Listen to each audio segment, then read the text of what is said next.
Vous présenter mon amie et collègue Katia Castel, qui va se présenter elle-même d'ailleurs, plus particulièrement, qui est quelqu'un que j'apprécie beaucoup pour ses capacités justement professionnelles et puis sa façon de présenter les choses. On travaille ensemble sur Mâcon, oui, notamment sur des formations en PNL depuis un certain temps déjà. Depuis vous là, ouais. Hier. Oula, ouais. Hier.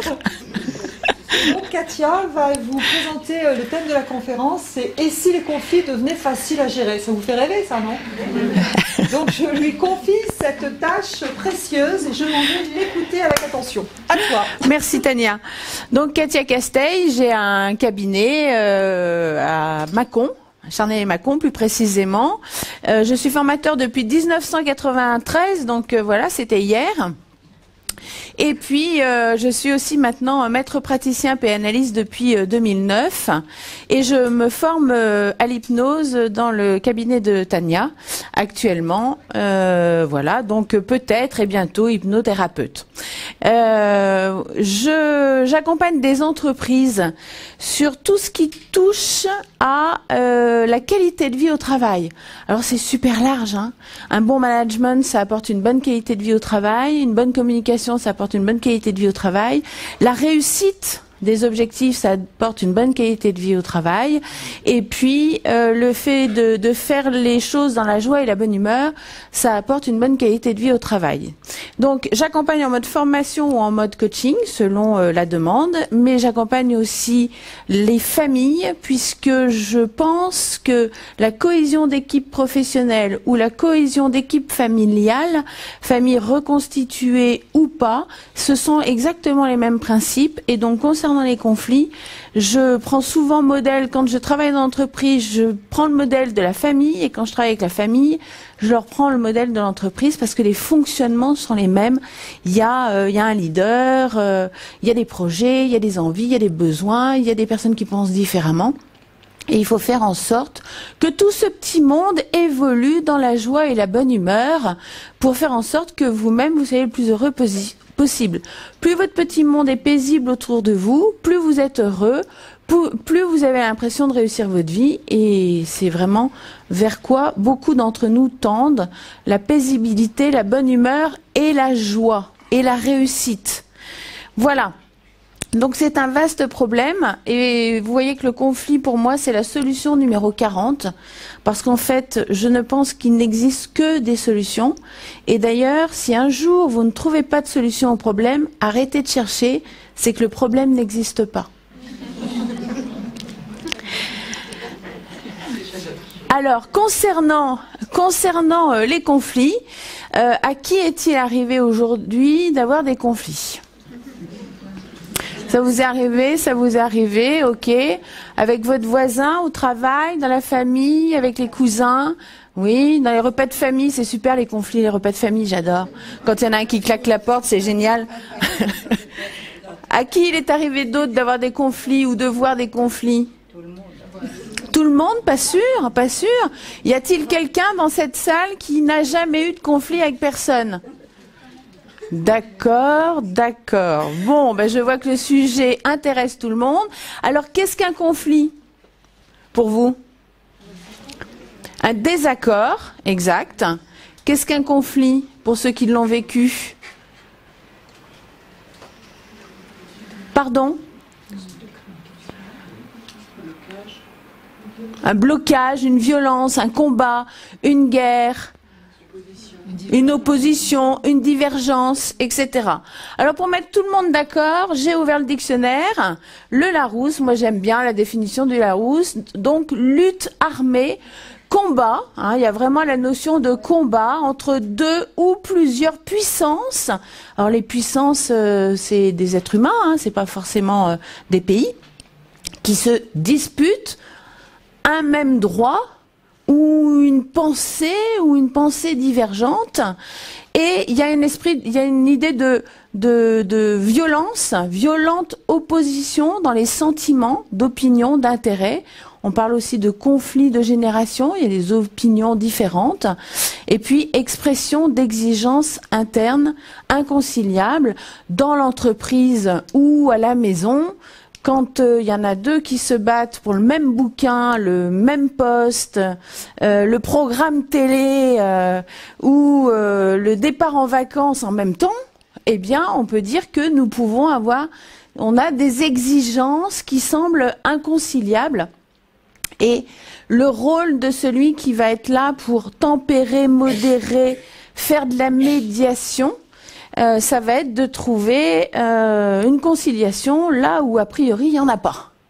Donc, d'où la difficulté. Alors, tout passe par la communication dans tous ces conflits. Tout passe par votre communication, votre savoir-être, votre tolérance, votre tempérance, vos attitudes, mais tout va aussi passer par la tolérance vis-à-vis des autres et des idées des autres pour pouvoir arriver à trouver des solutions. Alors parfois vous allez être en posture de médiateur. Mes deux filles se disputent le programme télé. En tant que parent, vous allez avoir une posture de médiateur. Vous êtes dans l'entreprise, deux collègues se disputent le même crayon. Vous allez peut-être vous positionner. Vous savez, des fois, il faut pas grand-chose, hein. Et vous allez peut-être vous positionner en état de médiateur. Parfois, vous êtes dans une entreprise, chef de service, chef de projet, directeur ou patron de l'entreprise. À un moment donné, les gens vont venir vers vous et vont vous dire chef, j'ai un problème, je suis pas payé pour le résoudre, hein, donc il va falloir faire quelque chose. Ça vous parle? Vous avez... Voilà, hein, il y a toujours des gens qui pensent que c'est quelqu'un d'autre qui est payé pour résoudre nos problèmes. Hein. Alors c'est pas toujours vrai, puisque tout commence par moi. Mais bon, quand vous vous trouvez dans cette position, eh bien, il faut réagir, faire quelque chose et faire en sorte que ça se passe du mieux possible. Alors, une des questions qui est intéressante, c'est à quoi sert le conflit? Puisque, je ne sais pas si vous avez remarqué, mais notre vie est ponctuée de conflits. Donc, si ça ne servait à rien, ça fait belle lurette qu'on l'aurait compris et qu'on aurait enlevé le mot du dictionnaire et les attitudes qui vont avec. Donc, si ça existe et si ça existe autant, c'est que ça nous sert à quelque chose. L'être humain que nous sommes, y compris moi, nous ne faisons jamais rien qui ne présente pas un intérêt pour nous-mêmes. Ce qui veut aussi dire que les personnages de notre environnement vont avoir des attitudes qui présentent des intérêts pour eux-mêmes. Le conflit, c'est quelque chose qui demande énormément d'énergie. D'ailleurs, quand quelqu'un est en conflit avec quelqu'un, il y pense le matin, le soir, en mangeant, toute la nuit. Il se couche avec, il se lève avec, il se dit s'il me dit ça, je lui dis ça, s'il me fait ci, je lui ferai ça. Le conflit, il est constant. La personne se bat toute la journée avec son conflit, alors même qu'il va croiser l'autre 5 minutes. Hein. Mais pendant 24 heures, il est dans le conflit quand même. D'accord? Donc si nous prenons autant à bras-le-corps nos conflits et si nous y mettons autant d'énergie, c'est que nous y avons un intérêt. Ça, c'est la première chose. Et en conséquence, lorsque quelqu'un aurait tendance à vous chercher pour chercher le conflit, la bonne question à se poser, c'est... Alors souvent, vous allez vous dire, pourquoi il me fait ça? Mais pourquoi il me fait ça? Il me fait. Ça, c'est la mauvaise question. Ça, c'est la question qui fait souffrir. Ça rebondit un peu sur ce que disait Tania. Ça sert à rien de se poser ce genre de questions, ça fait juste souffrir. La bonne question à se poser, c'est à quoi ça lui sert? À partir du moment où quand quelqu'un vous agresse, rentre dans le conflit avec vous, a l'intention de vous chercher, de sa tiraille, etc. La bonne question, c'est à quoi ça lui sert? Et d'un seul coup, vous-même, vous êtes beaucoup mieux. Hein.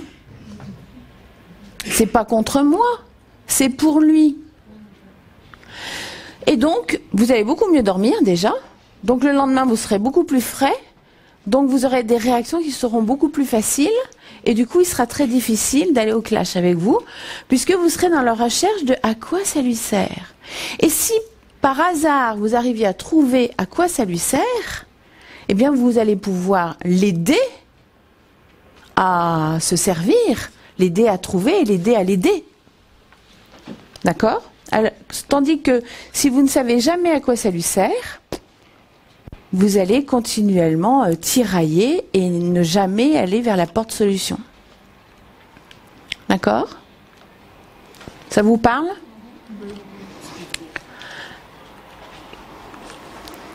Alors les origines du conflit, dans à quoi ça lui sert ?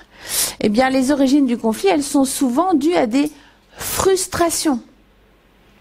Quelqu'un qui est mal dans sa peau, quelqu'un qui sent l'injustice, quelqu'un qui a l'impression de ne jamais atteindre ses objectifs, alors que vous les atteignez. Quelqu'un qui trouve que votre maison elle est plus jolie que la sienne, que votre poste il est mieux que le sien, que sa voiture elle est moins bien que la vôtre, que vous êtes plus jolie que elle ou lui, que vous avez de la chance et pas lui et elle. Hein. Toutes ces frustrations vont faire que l'être en question ne va pas être épanoui, et comme il va être frustré, eh bien il va aller au combat parce que c'est sa seule vision, façon de voir pour pouvoir exister. Il se dit que vous avez tellement de chance et que vous avez tellement tout par rapport à lui, pour arriver à se montrer, il va falloir faire un combat de coq, il va falloir crier, il va falloir se montrer, il va falloir hurler, il va falloir faire des grands gestes et puis il va falloir, excusez-moi, emmerder le monde. Et souvent aussi, il y a je fais le pendant dans la famille. Est-ce que vous avez remarqué que lorsqu'il y a un bébé qui naît, l'aîné, il a un peu tendance à faire plein de bêtises et aller embêter tout le monde et rentrer un petit peu en conflit avec tout le monde et se bagarrer pour tout. Mais c'est juste pour dire « Oh, j'existe encore, je suis là ». Donc, quand vous voulez ne pas avoir de conflit avec votre entourage, eh bien, il faut vraiment beaucoup avoir de marques d'attention avec votre entourage. On verra plus tard quelles sont les solutions, parce que ça va empêcher le conflit. On parle beaucoup de gestion de conflit. Souvent, il y a des formations et des bouquins sur la gestion de conflit à l'appel. Moi, j'aime autant trouver les solutions pour empêcher le conflit plutôt que comment le résoudre. Et c'est vraiment, à mon avis, là qu'est la solution. Alors, le désordre, ça peut apporter des conflits dans l'entreprise ou dans la famille. Lorsque il y a ordre, contre-ordre, lorsque les parents, par exemple, ne sont pas d'accord sur la manière d'éduquer leurs enfants, eh bien, ça crée du désordre. Et les enfants vont en profiter, et on va facilement aller en conflit. D'ailleurs, les parents vont s'engueuler parce qu'en fait, il y en a un qui a dit oui pour le cinéma, l'autre qui a dit non. Ils sont pas d'accord sur l'âge où on peut aller au cinéma tout seul. Enfin bon, bref, il n'y a pas de consigne, il n'y a pas de règlement, il n'y a pas de loi. Il va y avoir des conflits, c'est sûr. Le manque de communication, c'est à mon avis, enfin le manque ou la mauvaise communication. Il y a des gens qui parlent beaucoup, mais qui ne savent pas communiquer efficace, et du coup, ils vont atteindre des conflits. Les règles, toujours les règles, attention, les règles, elles sont faites pour être transformées, améliorées, adaptées. Donc, une règle, elle n'est pas fixe pour 70 ans. Une règle, elle existe, elle doit être appliquée, testée. Si vous voyez que la règle ne fonctionne pas, vous pouvez y amener des amendements, des modifications, des transformations pour faire en sorte que ça fonctionne. Donc une règle, elle n'est pas écrite une fois dans le marbre et puis voilà, ça marche pas, non. Il faut transformer les choses. La compétition, vous avez remarqué dans l'entreprise ou dans la famille, quand les enfants font de la compétition pour être le meilleur à ci ou à ça, ça amène des conflits. Ou alors quand les parents ont la maladresse de dire ah oui, non mais à ton âge... ton petit frère, il était bien meilleur que toi. Hein. Ouh là là. Eh ben forcément, ça va amener des conflits. hein, parce que dès que le petit frère va tourner la tête, elle va lui en mettre une, je vous dis pas, hein, elle va se venger. Alors ça va aussi avec le manque de confiance en soi. Si les parents éduquent leurs enfants d'une manière telle que on dit non mais t'es nul, c'est pas possible d'avoir 600 maths, t'es nul. À partir du moment où vous allez éduquer vos enfants en confondant la personne au résultat, ça va apporter un niveau faible de confiance en soi. Et du coup, moins j'ai confiance en moi, plus je vais devenir agressif. Regardez autour de vous, plus les gens sont agressifs, en principe, plus ils sont agressifs, moins ils ont confiance en eux. Plus ils se sentent super structurés, confiance en soi, ils sont orientés solutions, ils pensent qu'ils trouveront comment s'en sortir, plus ils le pensent, plus ça fonctionne, moins ils sont agressifs avec les autres. Donc faites en sorte d'élever vos enfants, orientés solutions et compétences et talents, pour qu'ils deviennent moins agressifs avec leur environnement ou pas du tout agressifs avec leur environnement.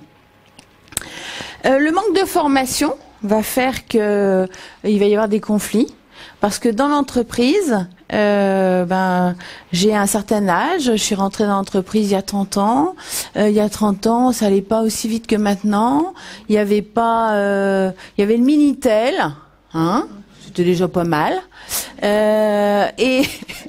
Et puis les pots de yaourt, et puis Radio Tam Tam, hein, et ça fonctionnait bien. Mais maintenant, il y a de l'électronique, il y a du machin, ça va trop vite. Et puis il y a des gens qui sont tout jeunes, qui rentrent dans l'entreprise. Puis il y a ceux qui savent pas trop comment on tape sur le clavier pour obtenir je sais pas quoi. Et puis le petit jeune, il est là avec son téléphone. Et là, il y a des peurs. Donc il faut former les personnes pour faire en sorte que tout le temps, tout au long de leur vie professionnelle, ils soient adaptés aux nouveaux outils pour avoir une performance correcte et ne pas avoir des peurs qui vont les amener au conflit. Hein. Parce que forcément, un tuteur de 50 ans qui a peur que le petit jeune qu'il est en train de former de 20 ans lui pique sa place et que peut-être il pourrait faire plus vite et mieux que lui, la première chose qu'il fait le tuteur, il va pas tout lui dire, il va pas tout lui montrer, tout va être un peu biaisé et puis le jeune à un moment donné, il va s'en rendre compte et bing, ça va tomber et il va y avoir conflit et il va y avoir besoin de résoudre le conflit.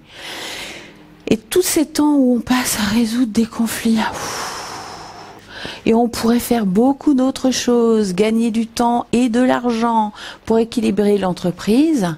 C'est vraiment une perte d'énergie énorme, énorme. Donc, former les gens pour qu'ils trouvent plus de solutions, qu'ils soient mieux dans leur poste, que tout se passe bien et que du coup, ils ne créent pas des peurs et des mécanismes qui amènent au conflit.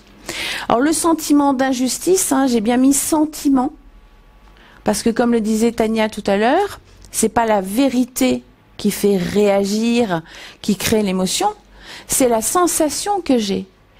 Tout peut être très juste, mais si j'ai la sensation, l'impression que ce n'est pas juste vis-à-vis de moi, parce que tout bêtement, je manque de confiance en moi, donc forcément, je trouve que c'est pas juste.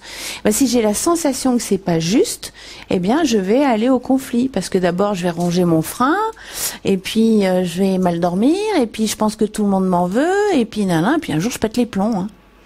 Donc, ça va créer des conflits. Et la frustration, je l'ai déjà dit. Alors, il y a quand même des avantages qui sont liés, des avantages à rester dans le conflit. Il y a certains qui y trouvent des avantages. Par exemple, dans l'entreprise, un leader qui serait mal formé, il se dit pendant que tout le monde se bat, moi je règle les trucs, je tranche, etc. Ça me positionne, j'ai intérêt à rester dans le conflit. Il peut y avoir des intérêts Tant qu'il y a conflit, je peux aller questionner les uns et les autres sur l'origine du conflit. Donc, pour l'instant, je règle pas le conflit parce que j'ai encore pas toutes les informations. Donc, il y a intérêt, pour l'instant, à rester dans le conflit. Il peut y avoir les conflits qui restent, un intérêt financier. Dans l'entreprise ou dans le couple, certains préfèrent rester ensemble dans le conflit plutôt que de divorcer dans la paisibilité parce qu'il va falloir partager les biens, etc. Et donc, il y a un intérêt à rester dans cette posture de conflit. Voilà. Donc, le conflit, tout le monde n'a pas toujours intérêt à vouloir le résoudre et ça, il faut le savoir. Enfin, bon, je suis plutôt, moi, pour l'avantage lié à gérer le conflit. L'avantage personnel, c'est avoir de meilleures relations, avoir des relations confortables, authentiques, pouvoir se développer, s'épanouir. Professionnellement, c'est l'émergence de changements dans l'organisation. Je règle le conflit et j'organise différemment et puis je reste très positif par rapport au changement. On parlait de financier dans l'autre sens, mais il y a aussi un intérêt financier à régler les conflits dans l'entreprise parce que toute cette énergie qui est passée et toutes ces heures qui sont dépensées à gérer les conflits, elles sont pas dépensées à être créatifs, à s'occuper de nos clients, à faire en sorte que les gens s'épanouissent. Enfin bon, c'est une perte de temps. Et puis l'économie d'énergie. Moi, je travaille avec certains patrons qui me disent « Oh là là, j'ai décidé de fermer la porte de mon bureau. Hein. » Ah non, parce qu'alors, avant j'étais porte de bureau ouverte, mais il y en a toutes les 5 minutes, j'ai quelqu'un qui vient pour me demander de résoudre un problème, un conflit, etc. Maintenant, je ferme. Je connais même des patrons qui ont décidé de mettre des sens interdits. Non, mais là, je suis en train de travailler sur un dossier, ils tournent, ils mettent sens interdit. Vous ne rentrez plus dans mon bureau avec vos problèmes, je peux plus régler vos problèmes. Et j'en ai d'autres qui ont trouvé d'autres solutions.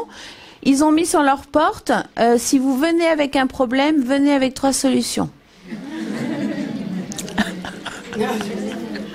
Et je vous aiderai à choisir la meilleure. Bon, l'humour est un bon outil de résolution de problèmes et de résolution de conflits. D'ailleurs, plus j'ai confiance en moi, plus j'ai de l'humour sur moi-même et sur mon environnement, et moins j'ai de conflits avec les autres, entre autres, dans la posture. Alors, il y a plusieurs sortes de conflits, les conflits factuels, les conflits d'intérêt, les conflits de structure dans les entreprises. Ça, c'est quand les gens veulent le même poste, les mêmes droits, le même portefeuille client, etc. Les conflits de valeurs, ça, c'est ce que nous avons au quotidien. C'est ce qui fait que nous décidons que c'est juste ou pas juste, nos valeurs. Certains vont penser que c'est juste que tout le monde gagne le même salaire dans l'entreprise, quel que soit ce qu'il fait comme travail. D'autres qui vont penser que il doit y avoir des chiffres, des quotas, des proportions, que je dois toucher par rapport à ma fonction, mon diplôme, etc. Enfin, alors franchement, moi, j'ai pas d'avis sur la question. Si ça vous convient, ça me convient. Mais en tous les cas, quand vous avez 2 groupes de gens qui pensent différemment, eh bien forcément, ils n'ont pas les mêmes valeurs. Ça peut les amener au conflit. Moi, j'aime bien aussi les conflits. J'en parlais à table pour les repas de Noël où ils se mettent à parler politique. Conflit de valeurs, politique, forcément. Et donc là, vous avez vu qu'à un moment donné, mais alors vous n'entendez plus rien. Limite, ils sont en train de se balancer les verres de vin blanc et de vin rouge à la figure et ne savent même plus quelle est la valeur, la pensée de l'autre et pourquoi ils le pensent, puisque de toute façon, plus personne n'entend personne et je pense que la dinde va finir sur les genoux. Et puis le conflit relationnel. Beaucoup d'entre nous vivent au quotidien. Vous m'entendez toujours? Oui. Relationnel, avec son voisin, qui met la musique trop fort ou qui laisse pousser ses arbres trop haut. Avec Ça parle. Conflit avec son voisin parce que le chien jappe trop. Il y en a qui s'engueulent avec leur voisin parce que le bébé pleure. Ah bah, comment on va faire? Mais il pleure. Hein? La machine à laver qui tourne.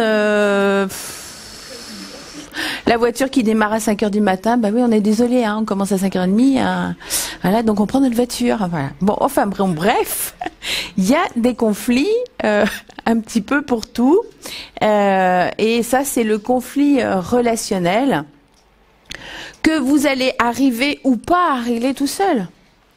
Je vois par exemple dans l'habitat, eh bien souvent quand vous habitez dans un immeuble, vous allez aller dire tout ça à votre syndic, puis vous allez dire à votre syndic, il faut résoudre le problème, hein, parce que nous on n'a pas réussi à résoudre le problème entre les voisins. Ok, vous êtes dans un lotissement, le voisin coupe pas son arbre, faut résoudre le problème. Bon, heureusement, je sais pas s'il y a des avocats ou des hommes de loi dans la salle. Heureusement qu'il y a des conflits, parce que sinon on supprime les palais de justice, les avocats, voilà, c'est quand même toute une tranche, hein, ça ferait trop de chômage. Donc heureusement qu'il y a quand même des conflits et des hommes de loi pour les régler. Tous ces conflits que nous ne sommes pas capables nous-mêmes de régler amiablement. Donc nous passons par ces personnes pour trancher et surtout nous envoyer les factures. Hein ? Qu'est-ce que vous connaissez d'autre, vous, comme typologie de conflits?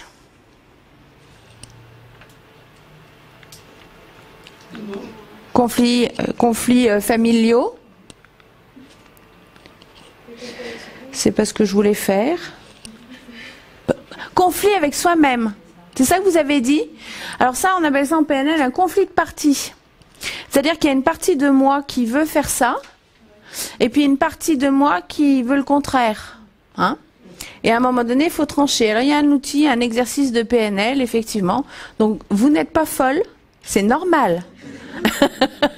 Non, parce qu'il y a des fois, on pourrait se poser la question, hein, zut, j'ai la moitié de moi qui veut faire ça, puis l'autre moitié qui veut aller là-bas. Je suis en train de virer folle. Non, non, c'est normal. Donc il existe effectivement des solutions pour résoudre avec soi-même un conflit de parties. Hein, quelqu'un me dit il existe aussi les conflits avec moi-même. C'est vrai. Hein, qu'est-ce que... Ouais. Moi j'ai un conflit régulièrement tous les soirs, c'est la tablette de chocolat. Il y a la moitié de moi-même qui veut pas la manger, l'autre moitié qui dit qu'il faut absolument le faire.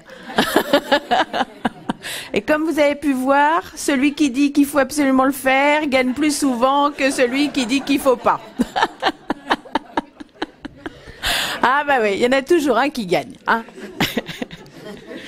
Alors quoi d'autre comme conflit que ceux que je vous ai notés? Oui. C'est pas pour les conflits, c'est pour la clim. C'est pour la clim. Vous la voulez pas d'accord.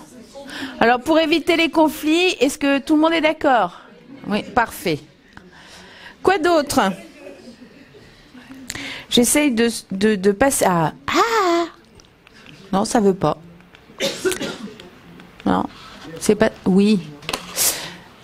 Qu'est-ce que vous connaissez d'autre comme conflit?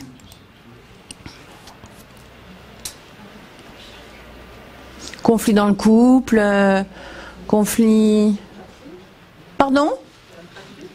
Pardon? Dans les fratries, hein? Bah oui, mais ça c'est conflit de compétition, hein? Quel est le petit coq qui va gagner? Mais alors là, pour le coup, les parents et l'éducation, ils sont pour énormément. Et la solution, c'est d'énormément valoriser les talents de chacun et surtout les talents différents de chacun. Comme ça, il n'y a pas du tout de compétition. Chacun a des talents différents. Il y en a, il va être bon en maths, l'autre, il va être bon en football, ça tombe bien. Il n'y a plus qu'à vous mettre les pieds sous la table. En tous les cas, ils ont tous des talents super différents et il faut vraiment valoriser les talents de chacun pour faire qu'ils aient beaucoup confiance en eux. Donc moins de conflits plus tard. Tania, c'est ta tasse. J'ai besoin de boire. Et donc faire en sorte que chacun appuyé sur ses talents personnels n'ait pas besoin d'aller au conflit pour mettre la tête sous l'eau de l'autre. Ils épanouissent chacun dans un domaine différent. Donc ça, c'est bien. Oui.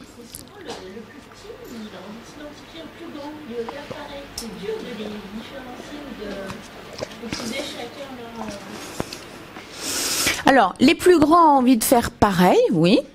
Ça dépend de l'âge. S'il y a 18 mois d'écart ou 5 ans, hein, déjà. Et merci. Les plus grands ont envie de faire pareil et les plus petits ont envie de faire comme les grands et les grands ont envie de faire comme les parents. Il y a des solutions pour résoudre le problème. C'est de proposer à l'enfant, par exemple, je vais vous mettre un exemple concret. Moi, un jour, ma fille, elle me dit, ouais, c'est pas juste, vous sortez avec les copains, puis nous, on reste avec la nounou, et gna gna gna gna. Bon, elles sont grandes maintenant, elles ont plus de 30 ans, hein. Je suis passée au stade de grand-mère, moi, maintenant, hein. Et je dis, ah oui, tu as raison, ça tombe bien. Mercredi, il y a un goûter chez ta copine. Ma maman sera bien contente de le passer avec toi aussi. Ah ben non, c'est pour les enfants. Ah ben je lui dis, tu vois, il y a des trucs pour les enfants, il y a des trucs pour les grands. Voilà. Donc si vous arrivez à valoriser ce qui est bon que pour elle et où elle trouverait pas normal, où il ne trouverait pas normal qu'un adulte y aille, vous valorisez cette chose-là et du coup, ça ramène les choses dans son monde et vous n'irez pas au conflit à vous dire ah non tu ne viens pas avec nous, c'est non c'est que c'est n'importe quoi, c'est non. Oui. Les conflits avec un ado, moi j'ai un fils qui a 17 ans qui est en pleine crise et qui m'a même demandé la semaine dernière de l'émanciper, qui voulait vivre sa vie, qu'il en avait ras-le-bol de conduite, etc. Comment on réagissait? Alors oui, c'est sûr que c'est déstabilisant, hein. Oui, c'est vrai. Alors déjà, il faut savoir que la crise d'ado n'est pas obligatoire. À partir du moment... Non, mais j'entends, je comprends, je compatis et j'entends bien que vous êtes dans un vrai problème, ok? Mais à partir du moment où chacun d'entre nous parle de la crise d'ado comme si elle était normale, eh bien déjà, nous l'attendons. Hein? Et non, la crise d'ado n'est pas obligatoire. Il y a des tas d'enfants qui font jamais leur crise d'ado, tant mieux, mais il y en a quand même des tas qui la font, donc il faut faire avec, ok? Il faudrait comprendre quelle est l'origine, peut-être du problème. Plein de choses qui vont avec, il y a des mensonges, ils me volent de l'argent, ils ne respectent pas les horaires qu'on lui donne lors des sorties, enfin, ils détournent toutes les règles, ils ne respectent pas les règles et dans l'opposition. Quel est l'intérêt pour lui? Il a beaucoup de copains qui sont livrés à eux-mêmes en fait, qui ont beaucoup plus de liberté que ce qu'on lui donne et du coup il veut faire comme les copains qui sont D'accord. des parents divorcés ou qui vivent avec un seul parent. D'accord. Il faudrait qu'il fasse, enfin, si vous pouviez l'aider, déjà, je vous conseille de passer via un médiateur, hein, parce que quand on en est vraiment au point où c'est très difficile, vous allez tirailler, et puis même si vous dites quelque chose de très intéressant, forcément quand il est parti dans le conflit, c'est pas sûr qu'il le reconnaisse, hein. Posez-lui la question de quel est l'intérêt pour toi de vivre ce style de vie, quel serait l'intérêt pour toi, non pas pour moi mère, pour toi enfant, jeune, quels seraient éventuellement les intérêts à rester à la maison, est-ce qu'il y aurait éventuellement des intérêts, c'est de faire la liste, mais je pense que cette même liste faite avec un médiateur externe sera beaucoup plus efficace, parce que je vois moi en coaching par exemple où j'ai des familles qui me demandent de coacher certains de leurs enfants. Ah ben moi ils m'écoutent 100%, puis ils sont presque d'accord tout le temps avec moi, hein. Puis s'ils sont pas d'accord, nous cherchons des solutions, pas à pas, petit pas, etc. Ça va super bien. Et c'est pas avec les parents comme ça. Et donc j'arrive à leur faire comprendre pourquoi les parents réagissent comme ça, etc. Et puis à faire en sorte qu'ils acceptent de faire un premier petit pas, et puis les parents aussi, etc. Et donc ça fonctionne beaucoup mieux quand... Ma conviction, c'est que ça fonctionne beaucoup mieux quand on en est là avec une tierce personne. Hein? Donc n'attendez pas trop. Et puis surtout, faire en sorte que cette personne qui accompagne, elle cherche les intérêts pour lui. Parce que souvent, avec les jeunes, toutes les bonnes copines, les parents, les cousins, les tontons, les parrains, les marraines, hein, tu te rends compte ce que tu fais à ta mère. C'est vrai, hein? Ça tourne tout autour de tu te rends compte le chagrin. Mais il n'y a pas tu es en train de tuer ta mère. Mais vraiment, après tous les efforts qu'elle a fait. Ah, mais ça n'intéresse pas dans le moment présent. Donc c'est pour ça qu'il faut faire appel à un professionnel, parce que toutes les bonnes copines, elles veulent vraiment faire beaucoup d'efforts, etc., etc. Mais tout tourne autour de ça. Et lui, il a besoin qu'on lui dise, nous nous occupons de toi, quel est ton intérêt à toi, comment nous pouvons t'aider toi, pour quelle cause que tu défends toi, enfin, etc. Il a besoin de gens qui prennent en compte ses envies à lui. Puis après, on s'occupera du chagrin de la mère, éventuellement. Hein? Mais dans l'état actuel, je pense que c'est pas la première solution. Autre chose? Parce que moi, j'aime autant répondre aux questions que de balancer le PowerPoint. Hein. Donc, mieux vaut prévenir que guérir, hein, ça c'est ce que je pense vraiment au plus profond de moi-même. Et pour prévenir, eh bien, il faut agir très, très, très, très vite. Alors, c'est pas mon ordinateur, vous m'excuserez, j'ai un peu de mal à... Voilà.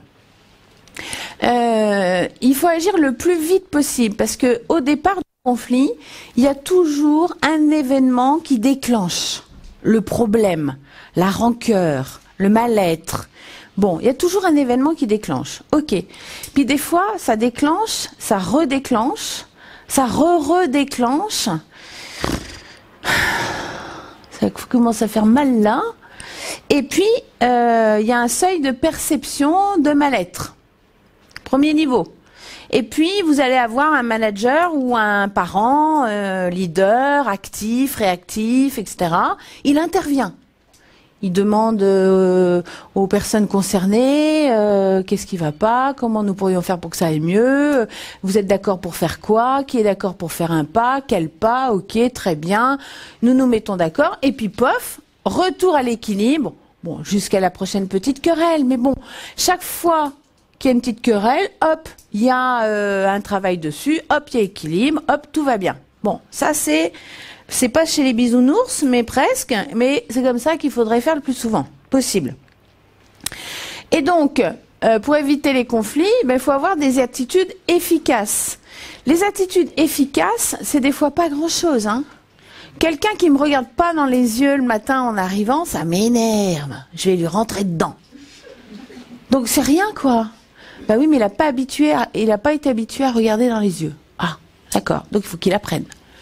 Quelqu'un qui ne sourit pas quand il me dit bonjour, ça m'énerve. Je vais lui en mettre une. Hein? Voilà, c'est ça les attitudes efficaces. Alors c'est plein de choses et c'est en communication. Souvent c'est pas ce qu'est la personne qui m'énerve ou qui m'énerve pas. C'est l'impression qu'elle me donne qui va faire que. D'accord? Et donc une personne super géniale, compétente, efficace, etc., si elle donne pas l'impression de l'être, ça m'énerve. Et donc, c'est moi qui m'énerve toute seule, mais en tous les cas, je vais au conflit. Alors c'est des tas de petits détails, hein. Quelqu'un qui va parler, comme le disait Tania tout à l'heure, l'inconscient, c'est 70%, voire plus, de ce qui nous fait réagir. Et le conscient, c'est les choses factuelles, c'est pas grand-chose. Et donc, je vais aller au combat pour des choses inconscientes, qui me font réagir instinctivement. D'accord? Alors, quelqu'un qui parle comme ça a été étudié, c'est moins efficace que quelqu'un qui parle comme ça. Paume de main vers le haut, rassembleur, regard, sourire, gestuel, allez hop, je fais des grands gestes, je mouline. C'est beaucoup plus efficace que si je fais ça.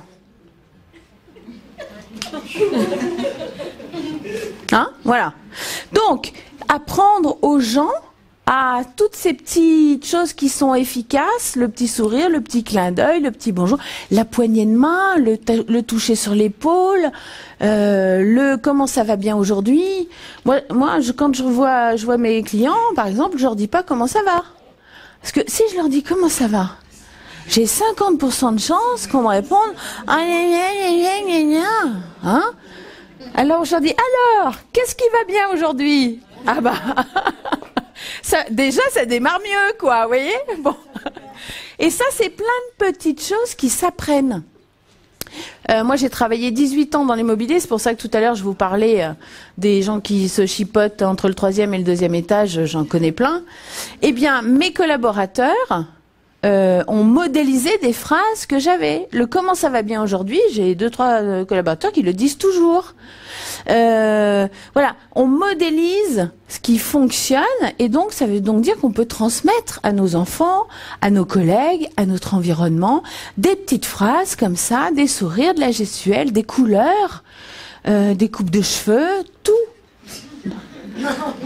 Quand je vous disais que tout joue, ça joue à un point que aujourd'hui, le vendredi décontracté dans les entreprises, il y en a plein qui en sont revenus. Et dans les banques, ils gardent leur cravate, alors que le vendredi, ils étaient autorisés sans. Pourquoi?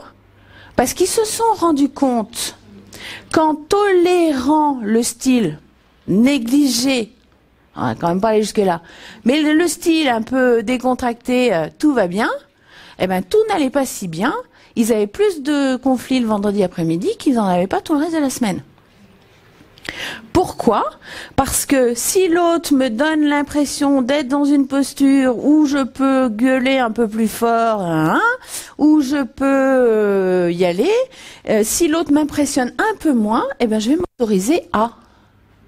Et les collègues se disputaient plus le vendredi que les autres jours de la semaine. Donc, ils sont revenus à l'ancienne méthode, pompe cirée, ceinture dans le pantalon, chemise blanche et cravate. Et ça refonctionne. Hein? Donc, il y a du lien. Il y a du lien avec donner un cadre, l'ordre, pas le désordre, mais aussi il faut savoir que votre look, votre maquillage, votre coiffure, vos couleurs, votre port de tête, vos épaules comme ci ou pas, votre port de corps droit à table, votre savoir-vivre, tout ça va jouer sur le fait que vous allez avoir plus de conflits que d'autres ou pas. Et d'ailleurs, dans les entreprises, vous avez remarqué que, je sais pas s'il y en a qui travaillent ou à l'accueil, le lundi c'est Madame Machin, le mardi c'est Madame Truc et le mercredi c'est Monsieur Martin. Eh bien, certains, bizarrement, ont tout le temps des conflits. Ils ont tout le temps des clients pas sympas. Ils vont tout le temps chez les commerçants qui font la gueule. Et les serveurs des restaurants, ils sont jamais sympas avec eux. C'est quand même bizarre. Donc, beaucoup de choses viennent de moi. Et d'ailleurs, moi, je m'amuse à une chose et je vous conseille de le faire, c'est un bon petit jeu. Quand le commerçant n'est pas sympa, quand le serveur ne sourit pas, amusez-vous à vous dire en combien de temps je vais réussir à le faire sourire. Eh bien, si vous vous orientez plutôt là-dessus que qu'est-ce qui me fait, vous allez voir que d'abord, vous allez réussir à le faire sourire. Donc, vous allez sourire ensemble. Vous avez gagné votre challenge, pariez avec quelqu'un d'ailleurs en face de vous qui paye la note. Ça mettra un challenge supplémentaire et tout va bien se passer.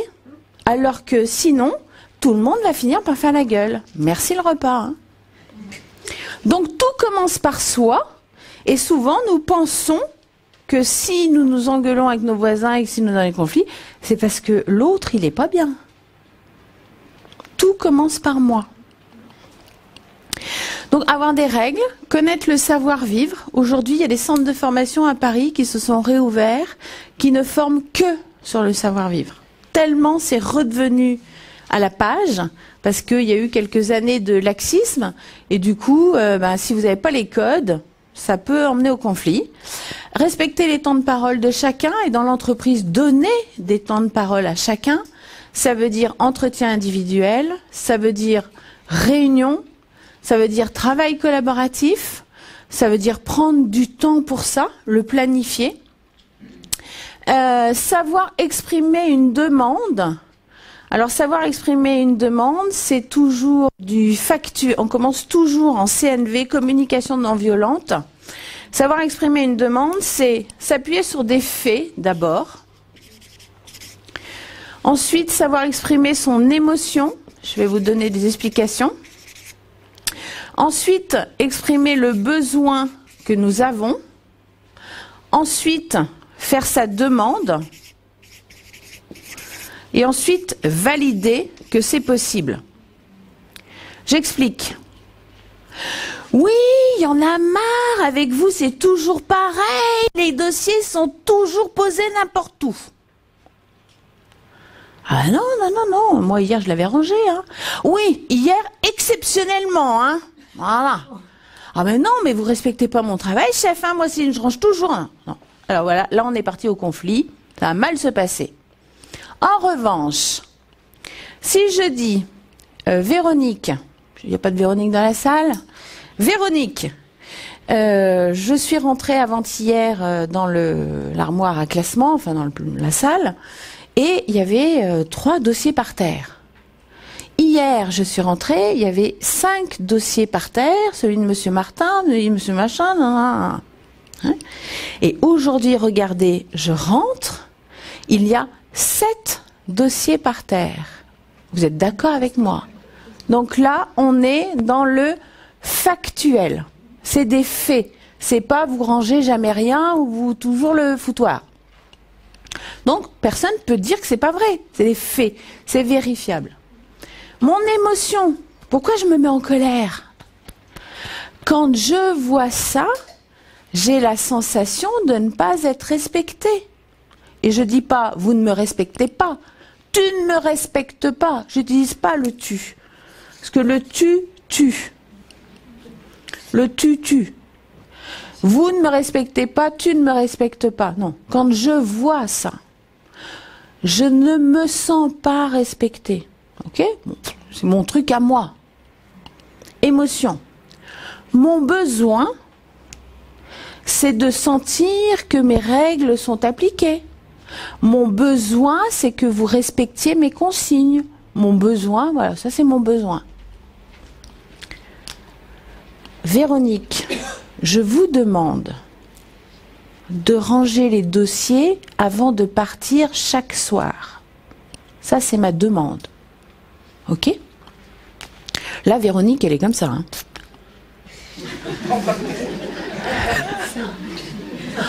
Il est allé en stage, il a fait quoi là? On nous l'a changé. Et je valide. Véronique, est-ce que c'est possible? Alors, en principe, tentez-le, hein. En principe, si vous faites ça, à 98%, ça marche. D'accord? Il y a toujours une part d'échec. Véronique est mal lunée, elle lui dit, bah non, c'est pas possible. Alors, ce que je voudrais dire, c'est que lorsque je fais une demande avec un déroulé comme celui-ci, Véronique, est-ce que c'est possible? Sachez que lorsque vous posez une question à quelqu'un, vous l'autorisez à vous dire non. Beaucoup de conflits partent en live parce qu'il y a des gens qui posent des questions à la place de donner des ordres. Et ils ont oublié qu'une question, c'était la réponse, c'est oui ou non. Si vous voulez donner des ordres, Véronique, à partir d'aujourd'hui, je vous ordonne de ranger les dossiers avant de partir tous les jours. C'est pas une question, ça. Elle peut pas dire non. Ok? Mais si je pose une question, je l'autorise à me dire non. Bon, les enfants, hein, est-ce que vous pouvez ranger votre chambre cette semaine? Non. Et là, les parents, ils partent en vrille. Ah mais non, mais attendez. Vous leur avez demandé s'ils pouvaient. Ils vous répondent que non. C'est normal. Accepter, c'est... Donc, vous êtes un parent qui ne communique pas correctement, apprenez à communiquer. C'était un ordre ou c'était une demande, une question? Ah non, c'était un ordre. Ah, les enfants, je vous ordonne de ranger votre chambre cette semaine.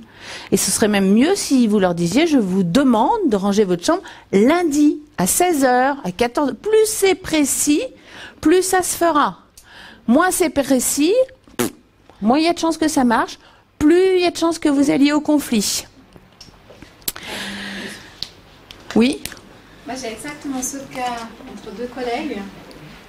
Je suis la troisième neutre, là je vois ce qui se passe. Et quand j'ai posé la question à la première personne, pas Véronique, donc qui commence à s'énerver, ah mais non, il n'y a pas de problème, il n'y a pas de conflit. Alors dans ce sens, si on regarde que les mots, on peut encore dire oui, ça tient la route, mais c'est le ton de sa voix qui fait que l'autre va s'énerver. Elle a un ton de voix très arrogant, mais elle ne l'admet pas. Alors comment l'autre personne en tant que neutre?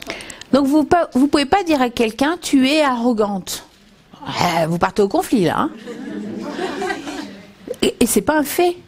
C'est votre impression. D'accord?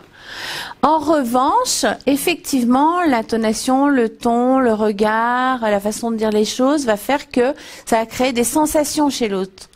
Donc, vous pouvez lui dire, quand j'entends tel mot, quand j'entends telle intonation, c'est pas quand tu fais, hein, c'est quand j'entends.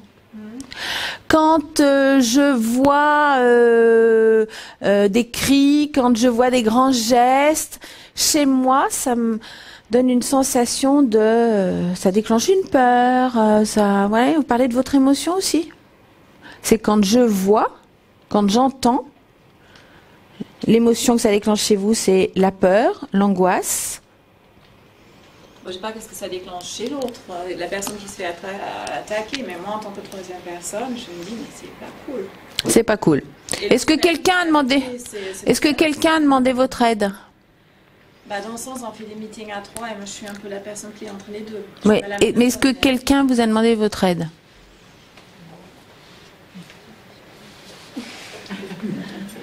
Le sourire en dit long.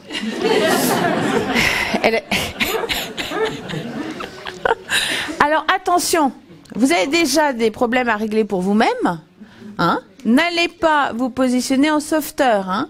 Parce qu'il y a de fortes chances que vous deveniez le problème. À un moment donné, vous allez vous positionner en sauveteur. À un moment donné, ils risquent de se mettre tous les deux contre vous. Ça les occupera, ça les distraira. Hein. Donc, pour l'instant, laissez régler ça entre eux. Tant qu'on ne vous demande pas votre aide, j'aurais tendance, s'ils ne sortent pas les couteaux, ne laissez faire. Surtout si vous n'êtes pas manager. Hein? Si vous étiez manager, je vous dirais, là, vous rentrez dans une posture de médiateur et vous allez inviter l'un à venir, jamais convoquer, inviter. Là aussi, les mots ont leur importance. L'un à venir vous rencontrer, l'autre à venir vous rencontrer, puis ensemble, trouver des solutions et orienter solutions. Hein. Mais vous n'êtes ni manager, ni... donc, moi, j'aurais tendance à vous dire, faites 3 pas en arrière. Oui. Laissez-les régler leurs problèmes. Bon, ça j'en ai parlé. Tenir ses engagements, c'est très important. À partir du moment où vous engagez tenez. Si vous dites que vous donnerez le dossier demain à 16 h, attendez pas 16h10 ou 16h05 ou 16h30. Je réponds à votre mail après-demain à 15 h. À 15 h, ça va être fait, quoi. Hein. Faut pas que l'autre à 15h15, il vous rappelle. Tu as encore oublié de me répondre. Encore, ça veut dire c'est pas la première fois et ça va au conflit. Ne rien promettre donc du coup dont nous ne sommes pas certains et puis donner des signes de reconnaissance conditionnelle et inconditionnelle, c'est quoi? Conditionnel. Un signe de reconnaissance conditionnelle, c'est quoi?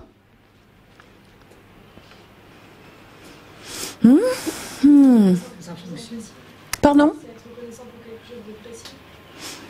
Oui. Reconnaissance si la personne fait telle chose. Tu as bien fait ton devoir aujourd'hui. Je te félicite. Ça, c'est conditionnel. Si tu n'avais pas fait correctement ton devoir, je ne t'aurais pas félicité. D'accord?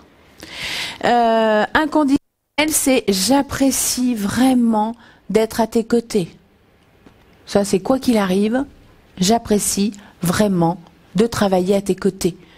Tu es vraiment quelqu'un de bien. Ouais, voilà. C'est vraiment...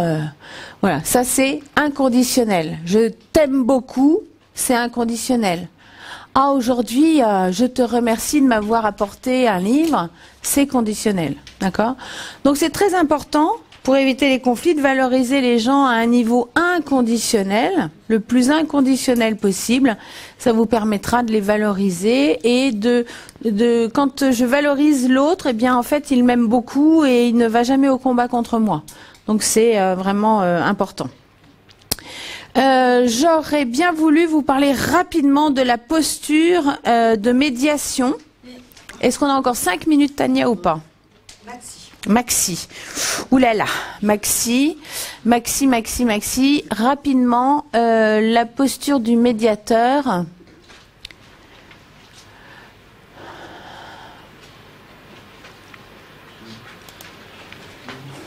Allez. Donc, on fait appel à un médiateur extérieur ou dans l'entreprise parce qu'on est vraiment allé à l'emballement.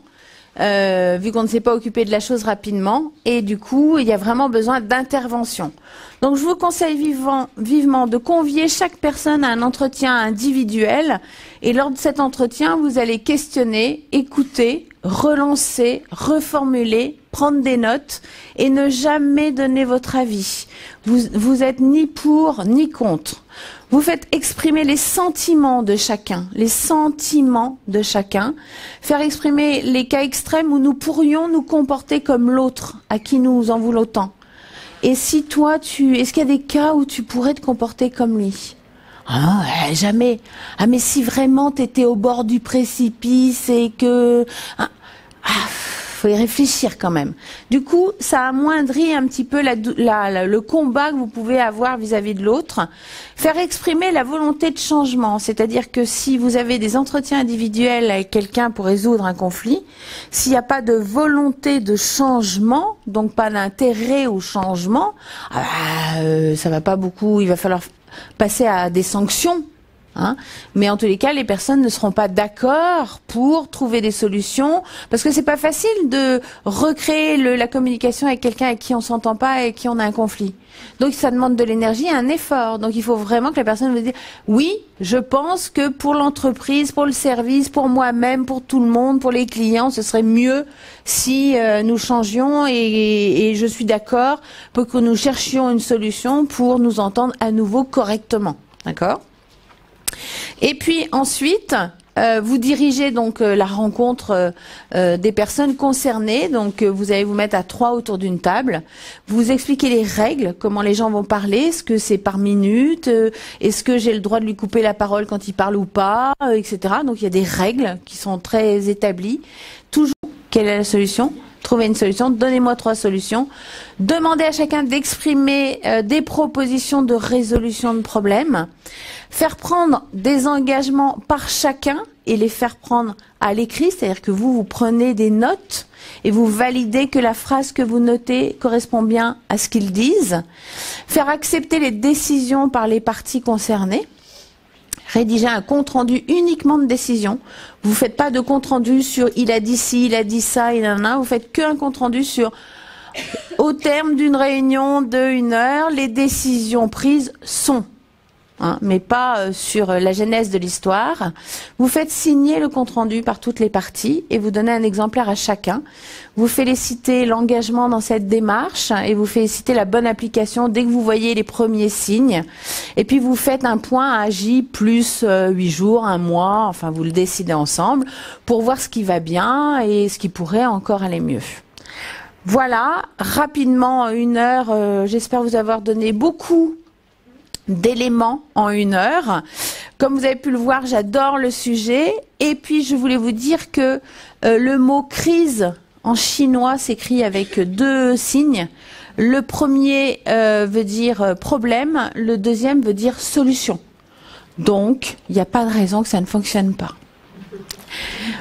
Bonne fin de journée, j'espère que ça vous a plu.